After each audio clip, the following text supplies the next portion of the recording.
না না না না কেন, আমি তোমাকে রুমে গিয়ে বলতাম কিন্তু ও বলেই দিল, ও তো জানো মন দিয়ে কথা ছিনিয়ে নেয়। এমনি পুরী এসছি তাই। স্টার্ট। তো পুরী ঘুরতে এসেছি আজকে, আমাদের লাস্টের আগের দিন শপিং তো করতেই হবে। আর পুরী লেখা এই জিনিসগুলো যে ভীষণ ভালো লাগে, ছোটবেলা থেকে দেখতাম যে ওকে গিফট করছে, আজকে আমি সবার জন্য নিয়েছি। দেখো আমি কিন্তু এখানে অনেক কিছু নিয়েছি। এই দেখো এরকম একটা ছোট থালা নিয়েছি আমার ছোট মামির জন্য। এই যে এটা ধরো, হ্যাঁ এই ছোট থালাটা নিয়েছি আমার এক পাশের বাড়ির জেঠির জন্য। এই দেখো পুরী লেখা থালা।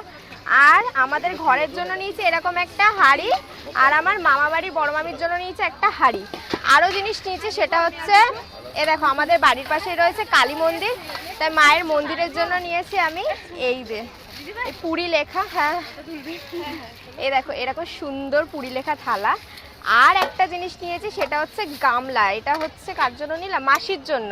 আর এটা হচ্ছে রিয়ার জন্য আমার তরফ থেকে, রিয়া ছোট্ট একটা উপহার। সব কিছুতে পুরী লেখা, পুরী লেখা। আর দেখো কত কিছু রয়েছে, দেখো তরকারি থাকলে ঢাকনা দেওয়া যাবে। আর একটা কিউট জিনিস ভালো লেগেছে, 100, 150, 180 এরকম দাম। এ দেখো এরকম ছোট ছোট বাটি, মানে গোপাল ভাইকে পায়েস খাওয়ানোর জন্য বেস্ট হবে, ভীষণ সুন্দর। আরো অনেক কিছু রয়েছে এখানে, আমি একটু কড়াই দেখছিলাম কিন্তু কড়াই পেলাম না। যাই হোক, তো এই গিফটগুলো কেমন আছে অবশ্যই জানিও। এখনো কিন্তু আমি জগন্নাথ দেবের যে ছোট ছোট কাঠের মূর্তিগুলো হয় না, ওগুলোও নেবো, গজা নেবো, তো অনেক কিছু নেবো। তো চলো যাওয়া যাক।